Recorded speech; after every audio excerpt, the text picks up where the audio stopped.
In the rolling hills of southeastern Kentucky, where the Cumberland Mountains cast long shadows across forgotten valleys, there once stood a community that existed at the very edge of the known world.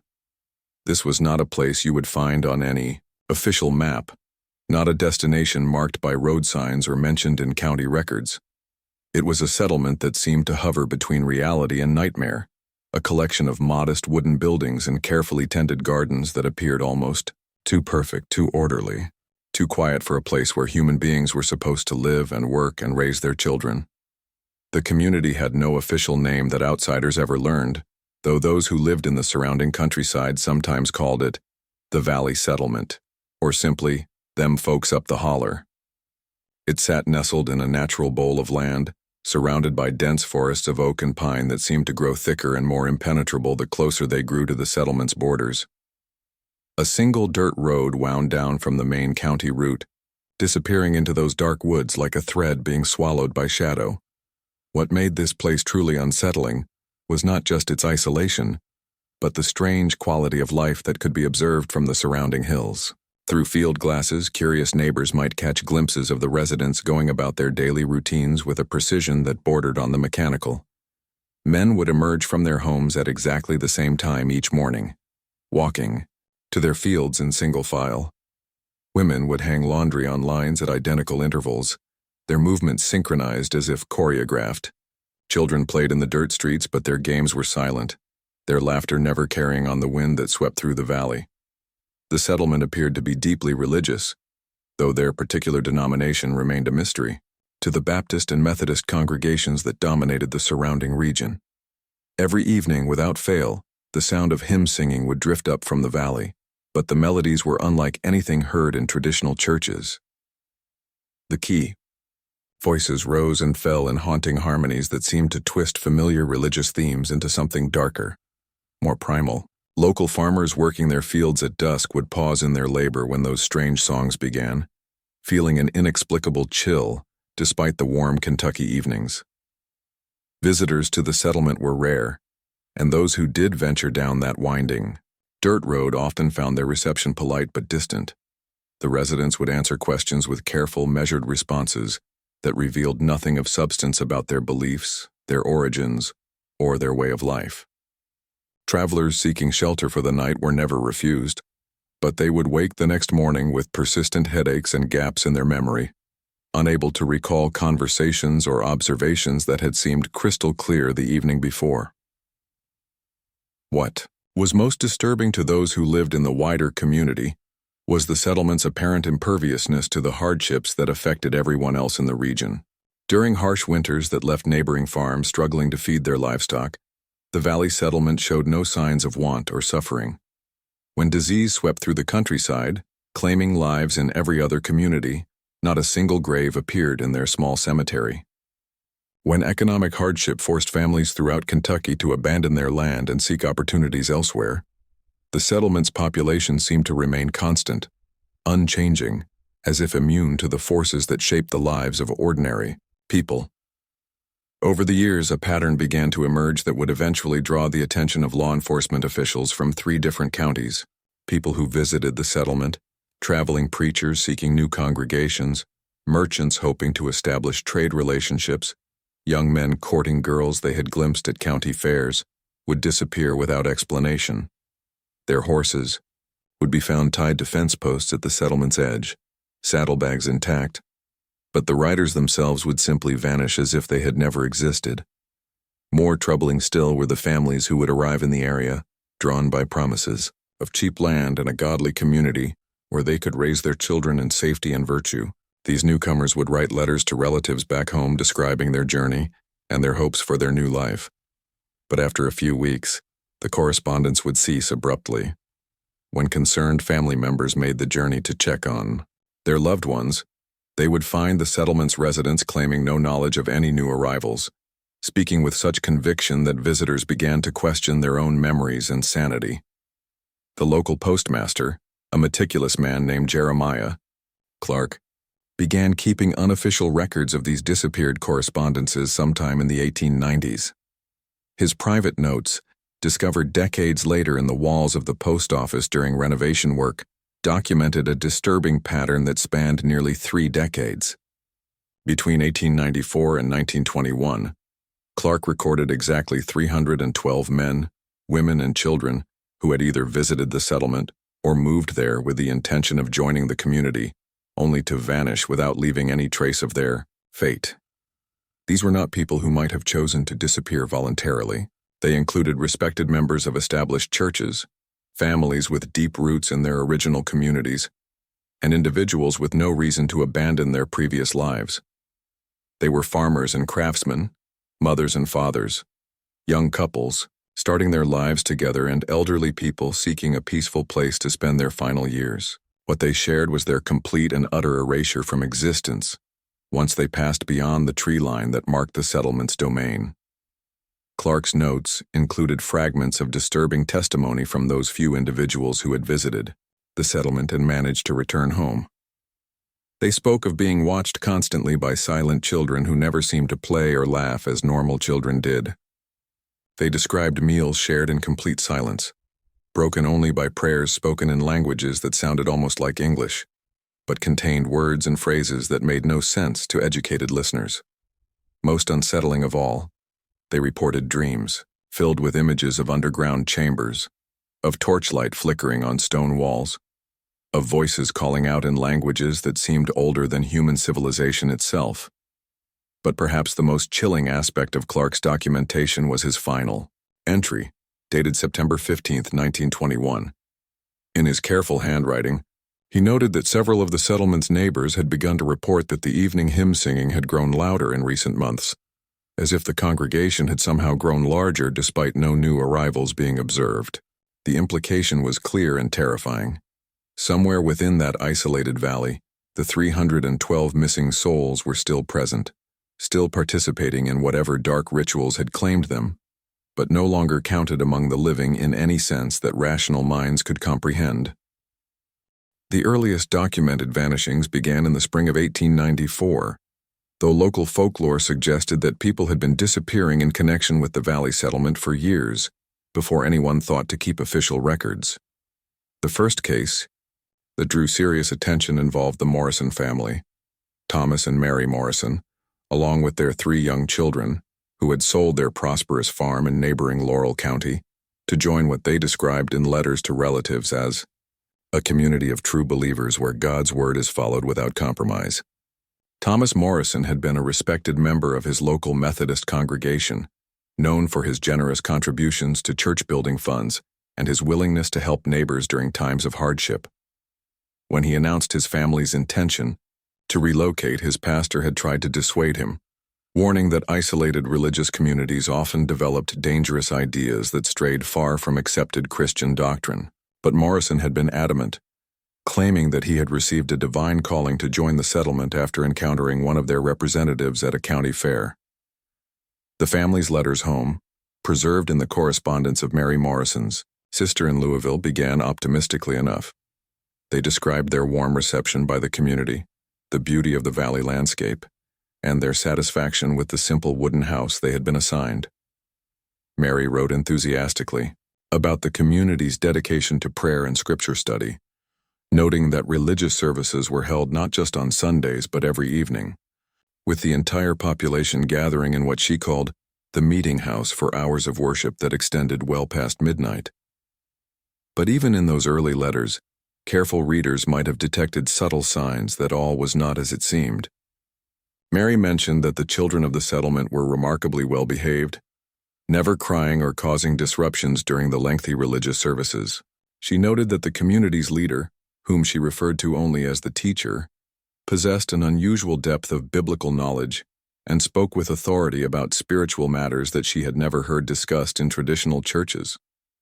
Most tellingly, she wrote that new arrivals were expected to undergo a period of spiritual preparation before being fully accepted into the community, during which they were required to fast and pray in isolation while contemplating their commitment to their new way of life. The final letter from Mary Morrison, dated June 3, 1894, was markedly different in tone from her previous correspondence. The handwriting appeared hurried, almost frantic, and the content suggested a growing unease with their situation.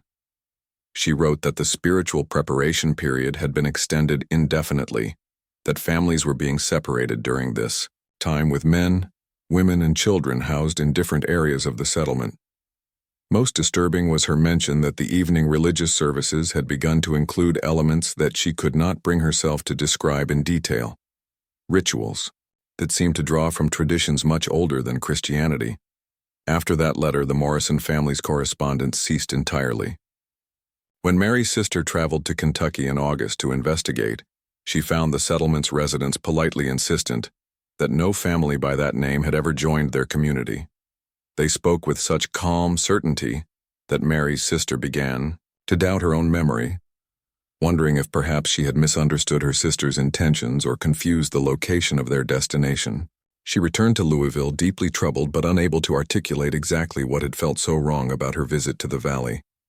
The Morrison case established a pattern that would repeat itself with disturbing regularity over the following years. Families or individuals would arrive at the settlement with great hopes for their spiritual future, would send letters describing their early experiences, and then would simply vanish from all human contact, as if they had never existed. The settlement's residents would deny any knowledge of these missing people with such conviction that even law enforcement officials began to question whether the disappearances were actually occurring or whether they were dealing with cases of mistaken identity or confused reporting.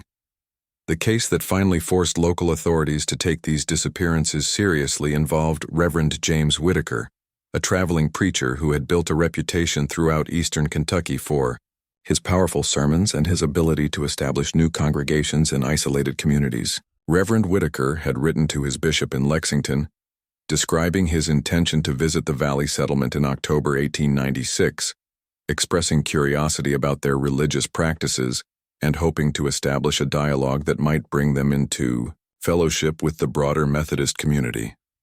Whitaker was an experienced outdoorsman and a careful traveler who always maintained detailed schedules and kept his superiors informed of his whereabouts. When he failed to arrive at his next scheduled appointment in Hazard, a search party was organized that included both church officials and county deputies. They found Whitaker's horse tied to a post at the edge of the settlement, his saddlebags, intact and containing his Bible, sermon notes, and personal belongings, but the preacher himself was nowhere to be found. The settlement's residents claimed that Reverend Whitaker had indeed visited them, had delivered a sermon at their invitation, and had been offered hospitality for the night.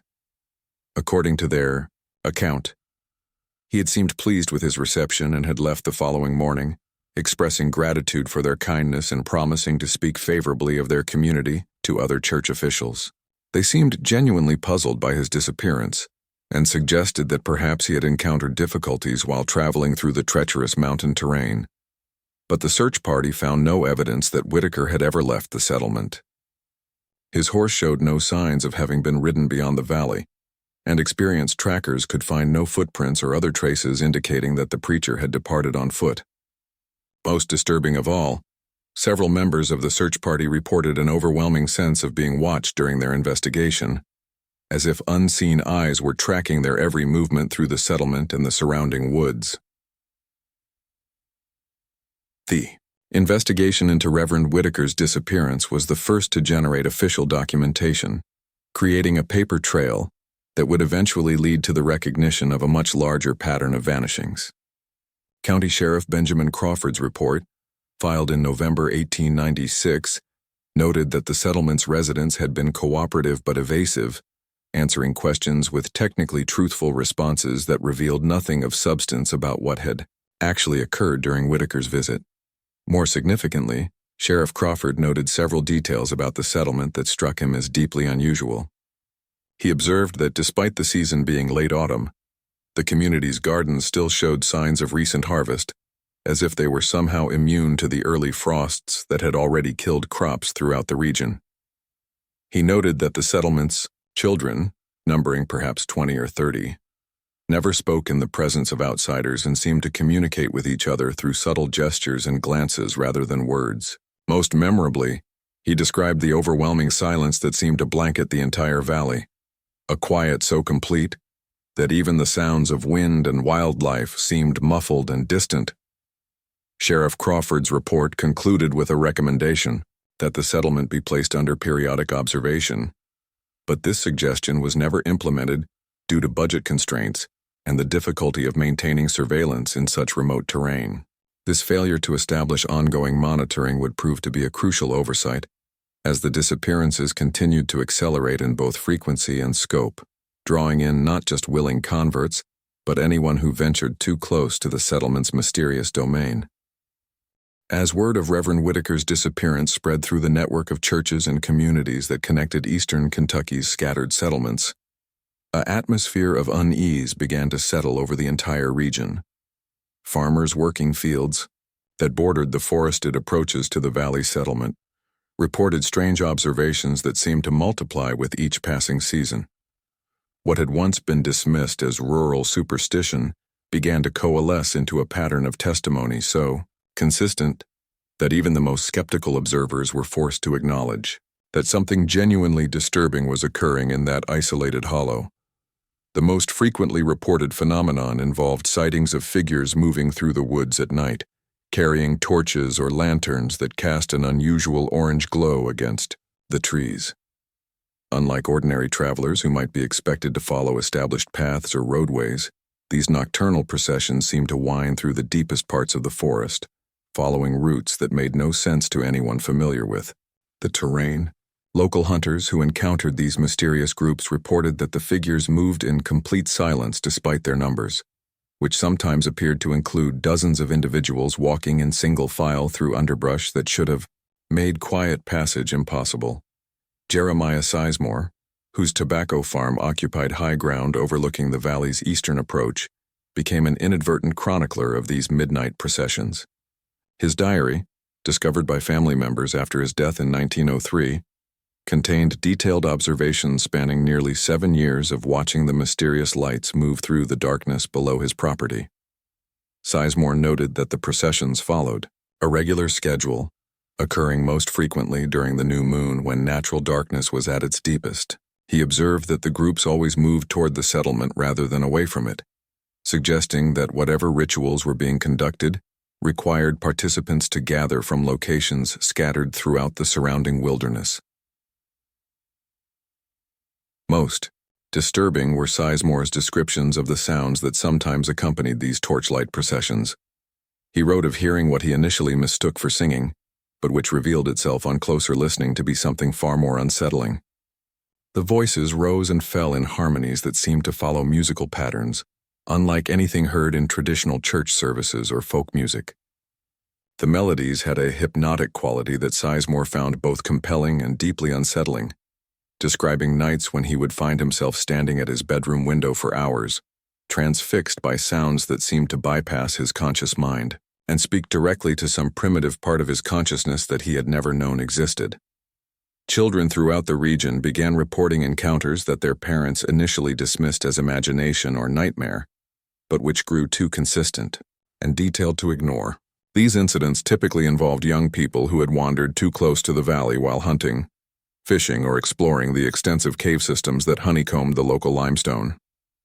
The children would return home pale and shaken, speaking of meeting other children from the settlement who had emerged from the woods to watch them with silent, unblinking stares. 8-year-old Martha Hoskins provided one of the most detailed accounts of such an encounter when she became separated from her older brothers during a blackberry picking expedition in the summer of 1898.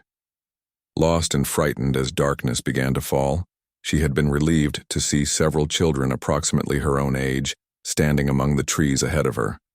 But her relief quickly turned to fear when she realized that these children made no sound as they moved, communicated only through gestures, and seemed to be herding her in a specific direction, rather than offering to help her find her way home. Martha described the settlement children as perfectly clean and well-dressed despite being deep in the woods, with an unnaturally pale complexion that seemed to glow faintly in the twilight. Most disturbing was her observation that their eyes appeared much older than their faces, holding a knowledge and awareness that no normal children should possess.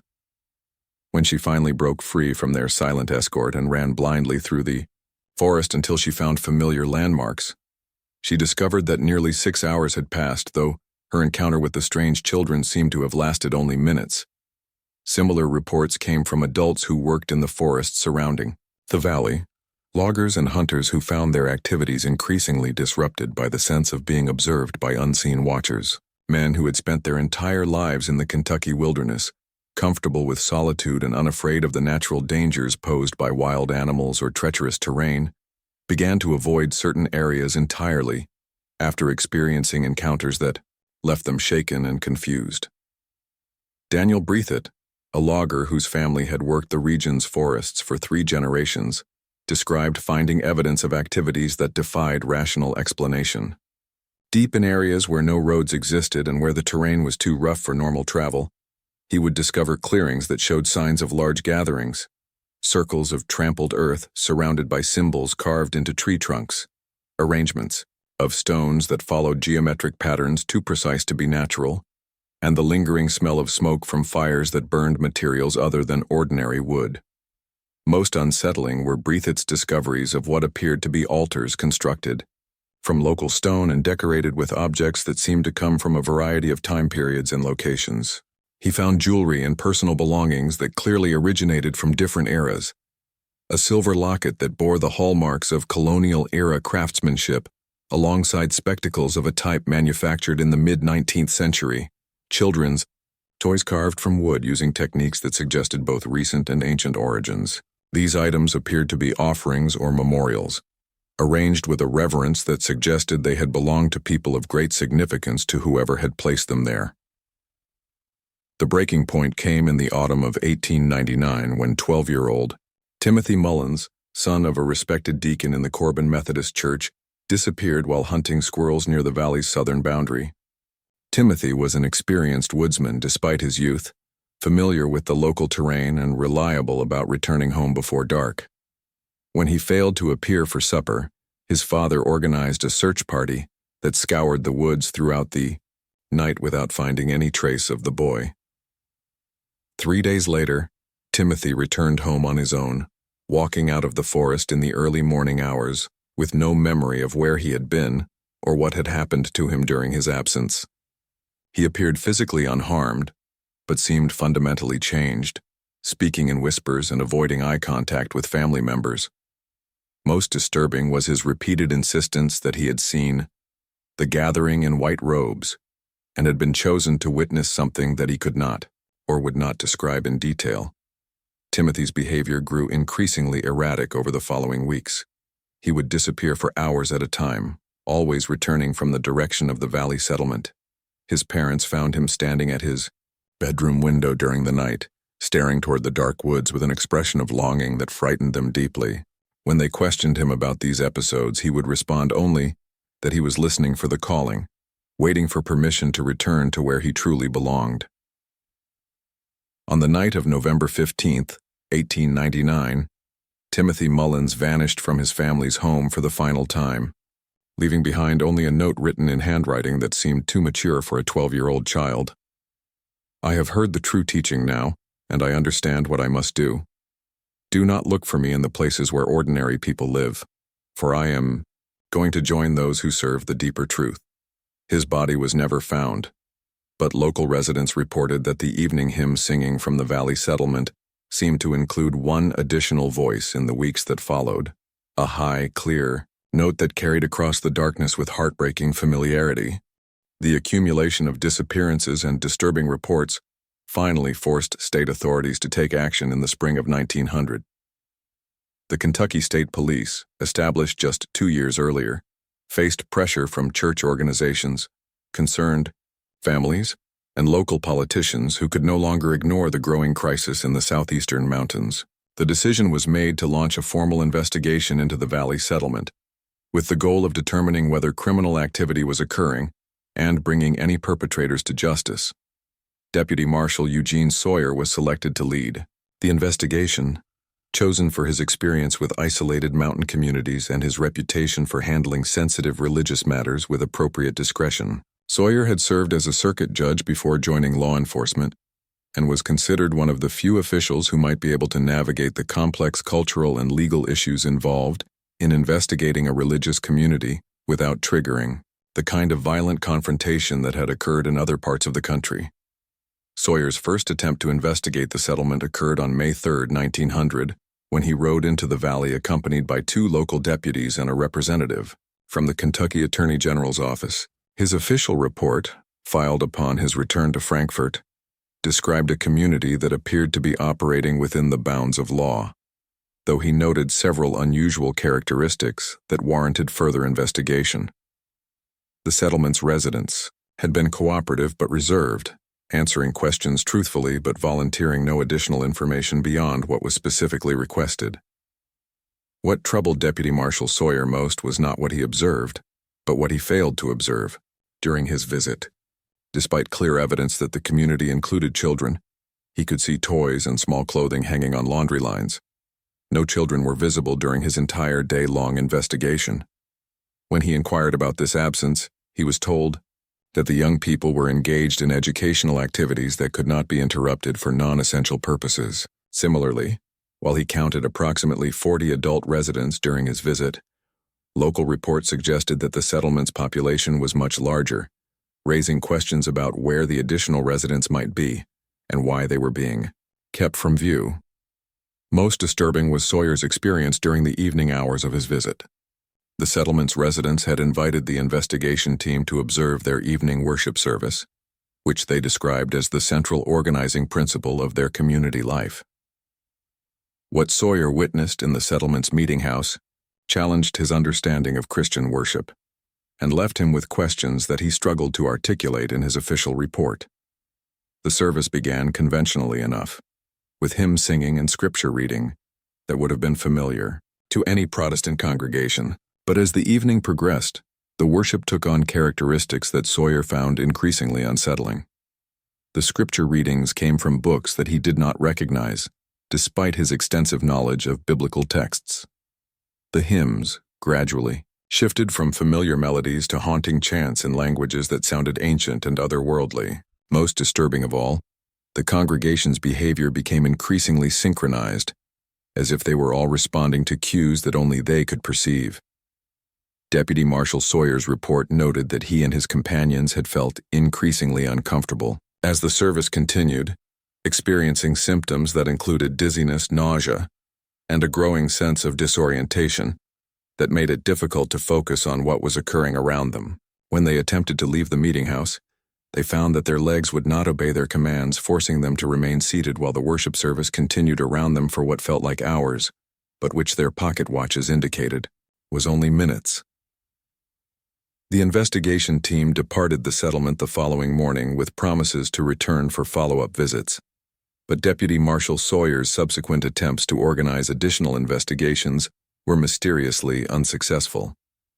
2 weeks after his initial visit, he set out for the valley with a larger team of deputies and federal marshals, but they were unable to locate the settlement despite following the same route that had led them there previously. The dirt road that had provided clear access to the valley seemed to end at a wall of impenetrable forest, with no indication that any community had ever existed in the area. Sawyer's confusion deepened when he consulted local maps and survey records which showed no indication of any settlement in the valley, where he was certain he had conducted his investigation. Even more disturbing, several of the deputies who had accompanied him on the original visit claimed to have no memory of the trip, insisting that they had never been to any religious settlement and had never participated in any investigation involving unusual worship practices. The pattern of memory loss became a recurring theme in subsequent attempts to investigate the settlement. Deputy Thomas Garrett, who had accompanied Sawyer on the original visit, returned to the area on his own in an attempt to relocate the community and gather additional evidence. He was found 3 days later by a search party, sitting beside a creek 20 miles from where he should have been, unable to speak and showing signs of severe psychological trauma. Medical examination revealed no physical injuries that could account for Garrett's condition, but his behavior suggested that he had experienced something so disturbing that his mind had simply refused to process it. He would spend hours staring at blank walls, his lips moving as if he were attempting to speak words that would not come. When presented with paper and pencil, he would compulsively write the same phrase over and over again in increasingly frantic handwriting. "Do not follow the light." Deputy Garrett never recovered his ability to speak coherently, and he resigned, from law enforcement, to live as a recluse in a cabin far from any community. His sister, who cared for him during his final years, reported that he would sometimes wake in the night screaming warnings about underground chambers and voices calling from beneath the earth. But he could never explain these visions in any way that made sense to those who tried to help him. The failure of official investigations only served to increase the fear and speculation surrounding the valley settlement.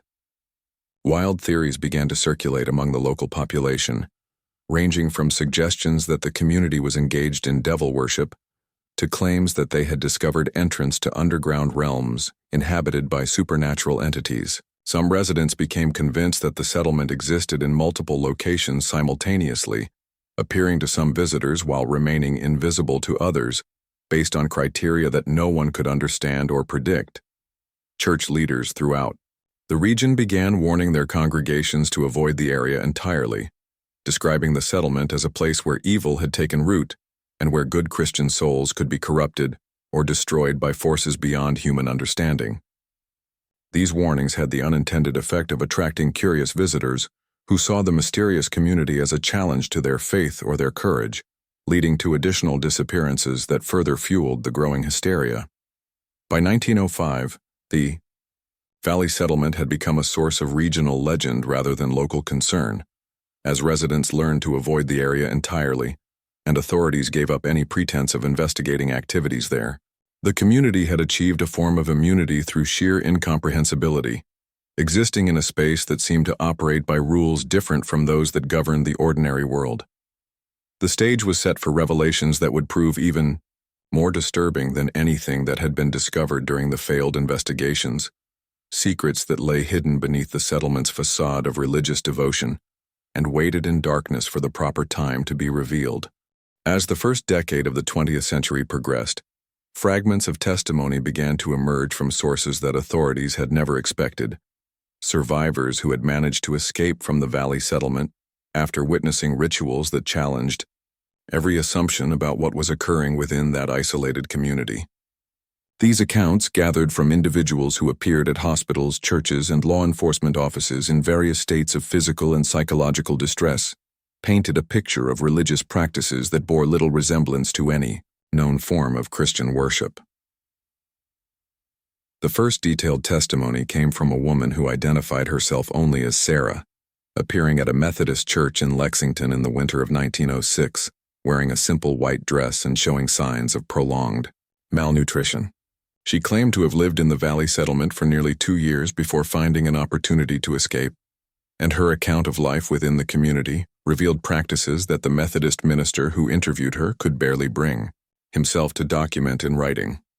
According to Sarah's testimony, new arrivals at the settlement underwent a period of initiation that was far more extensive and disturbing than the spiritual preparation described in early letters from families who had joined the community. Converts were housed in underground chambers beneath the settlement's main buildings, spaces that had been carved from the natural limestone caverns that honeycombed the region. These subterranean areas were connected by tunnels that extended far beyond the settlement's visible boundaries, creating a hidden world that existed entirely separate from the modest wooden buildings that visitors could observe from above ground. The initiation process involved a series of rituals that Sarah struggled to describe coherently, speaking of ceremonies conducted in complete darkness where participants were required to wear blindfolds, while strange music played from sources that could not be identified. She described the sound of instruments that seemed to produce notes outside the normal range of human hearing, creating vibrations that she felt in her bones rather than hearing with her ears. Most disturbing were her accounts of voices speaking in languages that sounded almost familiar, but contained words and phrases that seemed to bypass rational thought and speak directly to some primitive part of the human psyche. During these underground ceremonies, Sarah reported, participants were encouraged to abandon their individual identities and become part of what the community's leaders called the greater consciousness. This process involved confessing not just sins and moral failings, but personal memories, family attachments, and individual desires that were seen as obstacles to spiritual enlightenment. Sarah described watching fellow converts speak about their previous lives as if they were discussing the experiences of strangers, their voices becoming increasingly flat and emotionless as they surrendered more and more of their personal history. To the collective memory of the community, the settlement's leader, whom Sarah confirmed was known only as the teacher, presided over these ceremonies with an authority that seemed to transcend normal human charisma. She described him as a man of indeterminate age who possessed knowledge of personal details about each convert that he could not possibly have acquired through normal means. The teacher could speak about the childhood experiences of complete strangers, could recite the names of family members who had never been mentioned in his presence, and seemed to possess memories that stretched back far beyond any single human lifetime. But it was Sarah's description of the settlement's most sacred rituals that provided the clearest indication of how completely the community had abandoned conventional Christianity in favor of something far older and more disturbing. These ceremonies, which occurred during the new moon when darkness was absolute, involved the entire population gathering in the largest of the underground chambers for what Sarah called the feeding of the deep place. According to her account, this ritual began with hours of chanting in the ancient languages that had become the community's preferred form of worship. The chanting would gradually increase in intensity until the participants entered a trance-like state that Sarah described as being simultaneously terrifying and euphoric. In this altered state of consciousness, the community members would begin to share visions of vast underground spaces populated by entities that had existed long before humanity had developed language or civilization. These visions, Sarah claimed, were not imaginary but were actual glimpses into realms that existed beneath the physical world, spaces where the community's true masters resided in patient waiting. The teacher would interpret these visions for the assembled congregation, explaining that their purpose was to serve as conduits between the surface world and the deep places, helping to prepare humanity for eventual reunion with the ancient powers that had once ruled the earth. The most disturbing aspect of these ceremonies was their apparent requirement for human sacrifice, though Sarah's description of these offerings was so fragmentary and traumatic that the Methodist minister, who recorded her testimony, was never able to determine exactly what occurred during the ritual's climax. She spoke of volunteers who would step forward during the height of the trance state, individuals who claimed to have received direct communication from the entities in the deep places. These volunteers would be led to a chamber that Sarah had never seen but which she described as the place where the earth opens up to swallow what is offered to it.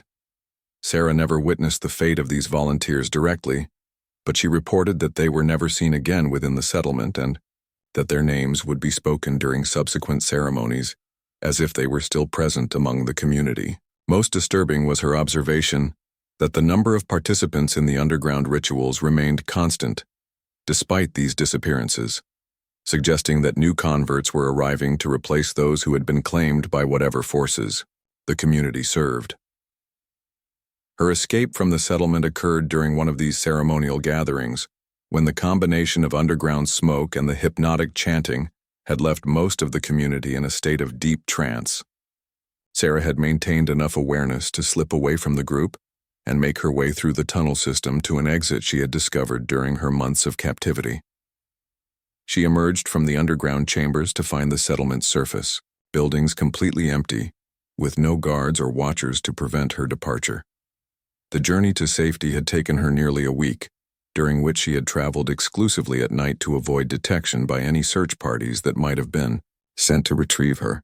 She reported that throughout her escape, she had been haunted by the sound of chanting carried on the wind, as if the entire forest was resonating with the voices of the underground congregation, calling her back to complete her initiation into their dark mysteries. Sarah's testimony was corroborated by similar accounts from other survivors who appeared in various locations throughout the region over the following years.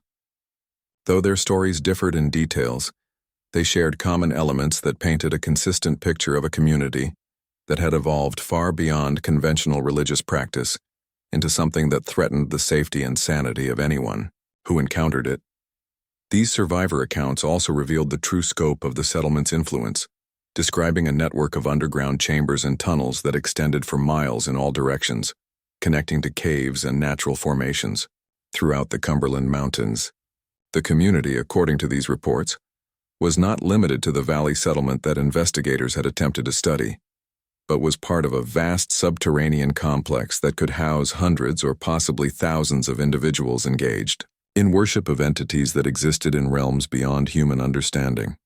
Most chilling was the consistent testimony that the community's ultimate goal was not simply to serve these ancient powers, but to prepare for their eventual return to dominance over the surface world. The rituals, the sacrifices, and the systematic erasure of individual identity were all part of a larger plan to create a human population ready to serve as willing slaves when the deep places finally opened up to reclaim the earth that had once belonged to them entirely.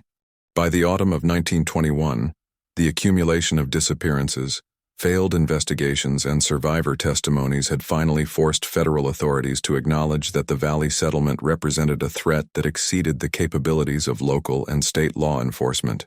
The newly established Federal Bureau of Investigation, still in its early years but already building a reputation for handling cases that transcended jurisdictional boundaries, was tasked with organizing a comprehensive investigation that would either resolve the mystery once and for all or provide definitive evidence that criminal prosecution was warranted. Special Agent Marcus Holloway, a veteran investigator with experience in cases involving isolated religious communities, was assigned to lead a team of 12 federal agents and support personnel in what was designated as Operation Clearwater. The investigation was planned with meticulous attention to detail, incorporating lessons learned from the failed attempts by state and local authorities. The team was equipped with the latest communication equipment, including portable radio sets that would allow them to maintain contact with federal headquarters throughout their investigation. The operation was scheduled to begin on November 1st, 1921, chosen because intelligence reports suggested that the settlement's activities reached their peak during the weeks leading up to the winter solstice. Agent Holloway's team included specialists in religious studies, psychology, and criminal investigation, along with a photographer whose job was to document any evidence of illegal activities that might be discovered within the community. When the federal team arrived at the coordinates that had been provided by multiple sources, including survivors and local residents who had observed the settlement's activities for decades, they found something that challenged every assumption they had made about the nature of their investigation. Instead of encountering an active religious community that might resist their presence or attempt to conceal evidence of wrongdoing, they discovered a valley that appeared to have been abandoned for years, possibly decades. The settlement's buildings stood exactly where eyewitness accounts had placed them, but they showed signs of prolonged abandonment that seemed inconsistent with reports of recent activity. Roofs had partially collapsed under the weight of accumulated snow and debris. Windows were broken and overgrown with vines, and the careful gardens that had been described by numerous observers were now overrun with weeds and saplings. Most puzzling of all, the buildings appeared to have been abandoned in the middle of normal daily activities, as if the entire population had simply vanished without warning. Agent Holloway's detailed report, filed with FBI headquarters on November 15, 1921, described a scene that defied rational explanation. Inside the settlement's houses, meals sat on tables as if they had been interrupted mid-bite, though the food had long since decayed beyond recognition.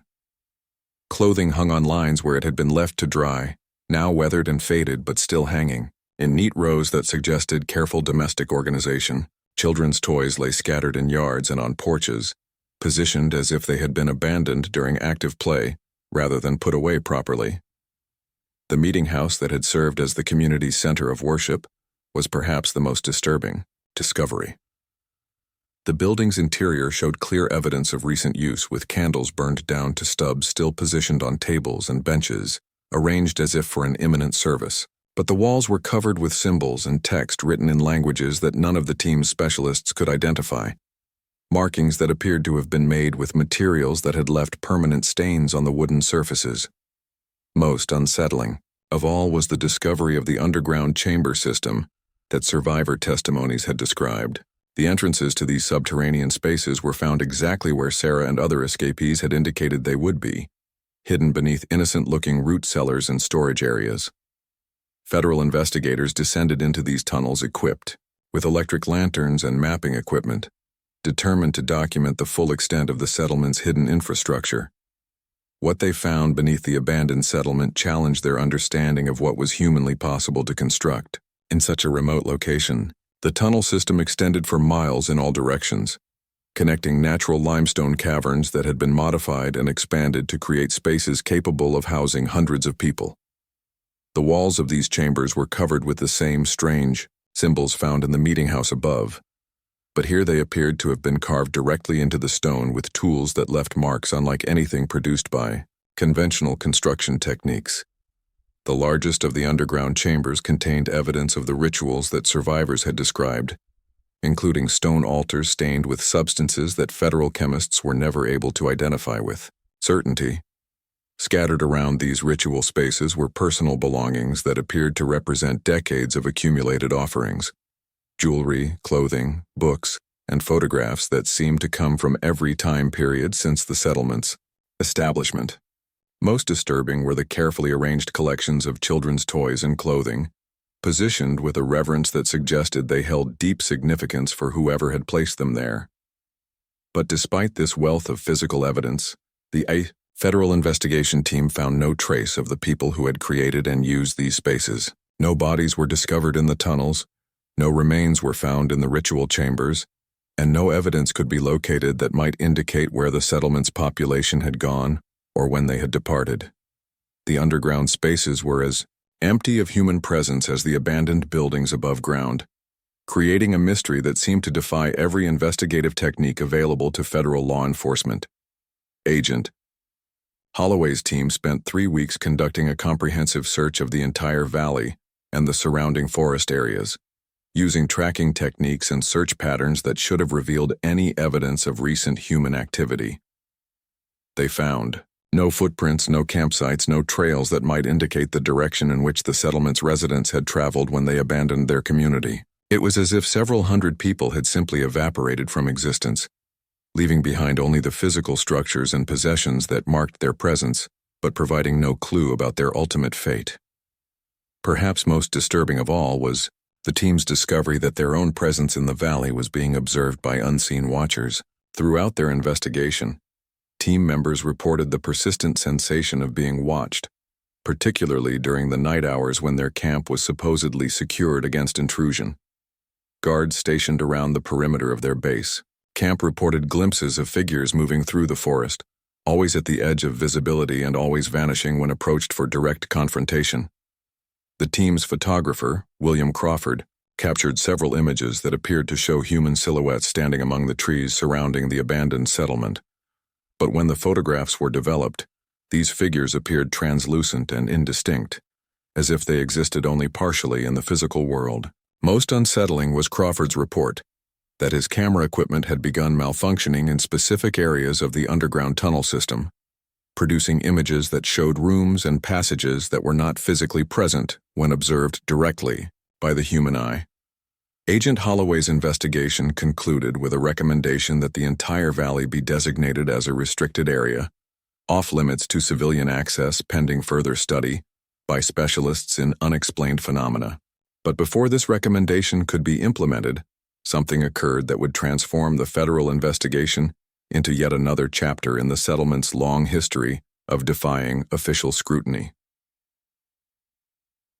On the morning of November 22, 1921, Agent Holloway awoke to find that 3 members of his team had vanished during the night, disappearing from a secured camp without triggering any of the alarm systems that had been established to prevent exactly such an occurrence.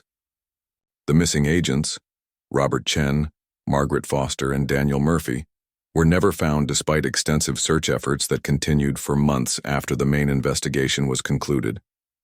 More disturbing was the discovery that the remaining team members had begun experiencing the same selective memory loss that had affected previous investigators, finding themselves unable to recall specific details about what they had observed in the underground chambers or about the circumstances surrounding their colleagues' disappearance. Within 6 months of returning to Washington, half of Holloway's team had requested transfers to other divisions, citing personal reasons that they were unable or unwilling to discuss with their supervisors.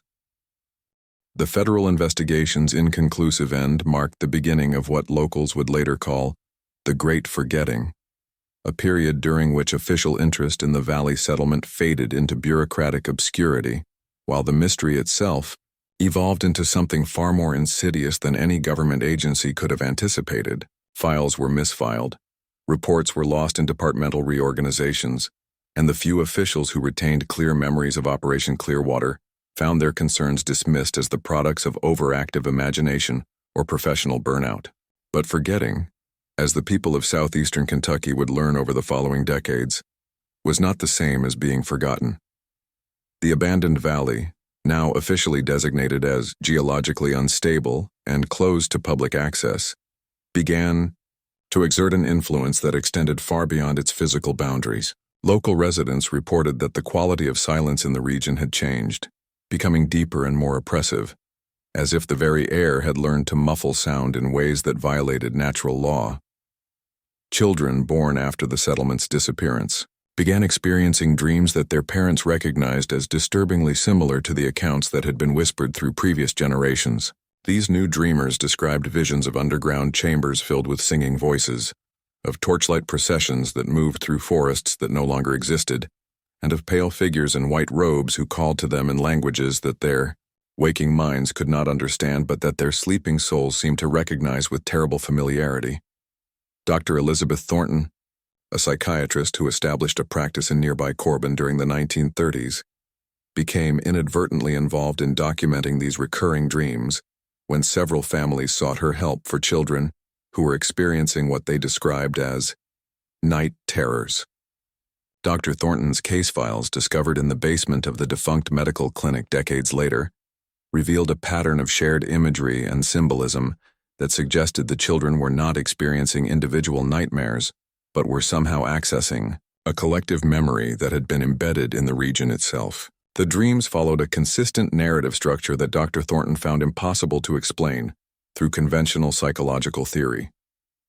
Children would describe descending through hidden passages beneath their own homes, emerging into vast, underground spaces where hundreds of figures in white robes participated in ceremonies that seemed to exist outside normal time and space. Most disturbing was the children's consistent report that they were welcomed into these gatherings as if they were expected guests, greeted by name by figures whose faces they could never clearly remember upon waking. Dr. Thornton's notes documented her growing realization that these dreams were not random products of childhood imagination, but were following a purposeful pattern that seemed designed to prepare the dreaming children for some future event. The dream narratives gradually became more detailed and specific over time, as if each night's vision was building upon previous experiences to create a comprehensive understanding of the underground realm and its inhabitants.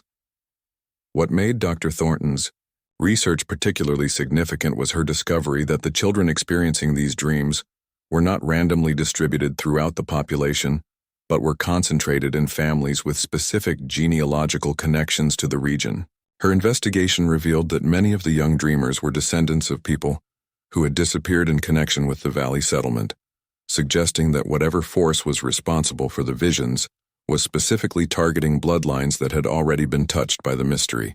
By the 1950s, reports of the dreams had spread beyond the immediate area to include children in communities throughout eastern Kentucky, southern West Virginia, and northern Tennessee. The geographic pattern of these reports suggested that the influence was expanding outward from the original valley location, following pathways that corresponded roughly to the underground cave systems that honeycombed the entire Appalachian region. Local folklore began to develop around these phenomena, creating a body of oral tradition that preserved knowledge about the settlement and its aftermath, despite official attempts to suppress or dismiss such information. Elderly residents who had retained fragmentary memories of the original disappearances began sharing their stories with younger generations, creating an informal network of information that operated entirely outside official channels. These tales spoke of the settlement not as a historical anomaly that had been resolved through abandonment, but as an ongoing presence that had simply learned to operate more subtly. According to these accounts, the community had not vanished, but had retreated deeper underground, continuing their ancient rituals in spaces so far beneath the surface that they could influence the dreams and thoughts of people living miles away from their original location. The most persistent legend that emerged during this period concerned the idea that the settlement's population was not finite, but was gradually expanding through recruitment of new members drawn from the descendants of their original victims. Children who experienced the recurring dreams, according to this folklore, were being gradually prepared for eventual physical integration into the underground community, their minds conditioned over months or years of nocturnal visitations to accept and welcome their ultimate absorption into the collective consciousness that guided the settlement's activities. Evidence for this interpretation came from the disturbing fact that some of the children who had experienced the most intensive dream sequences did eventually disappear, vanishing from their homes under circumstances that echoed the original patterns of disappearance from decades earlier. These modern vanishings were less frequent than the mass disappearances of the early 20th century, but they followed the same basic pattern of complete erasure, leaving behind no physical evidence and no credible leads for law enforcement to pursue. The development of modern communication and transportation networks, rather than providing protection against the settlement's influence, seemed only to expand its reach. Reports of the characteristic dreams began appearing in urban areas far from the Appalachian region, suggesting that the phenomenon was no longer geographically constrained, but had learned to operate through networks of psychological influence that transcended physical distance.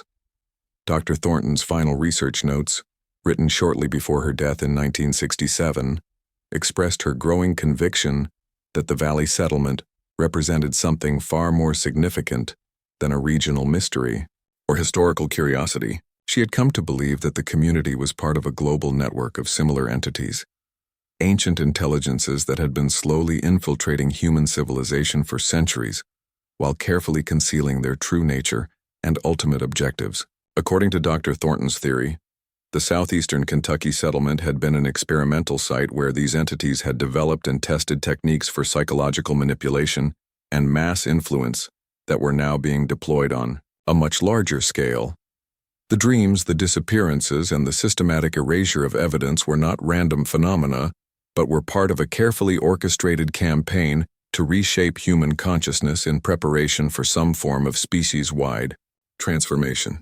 The most chilling aspect of Dr. Thornton's final hypothesis was her suggestion that the process was already much further advanced than anyone realized, and that the majority of humanity was already living under the subtle influence of these ancient powers without being aware of their condition. The persistence of anxiety, depression, and existential uncertainty in modern society, she argued, were not natural products of technological advancement and social change, but were artificially induced psychological states designed to make human beings more susceptible to external control.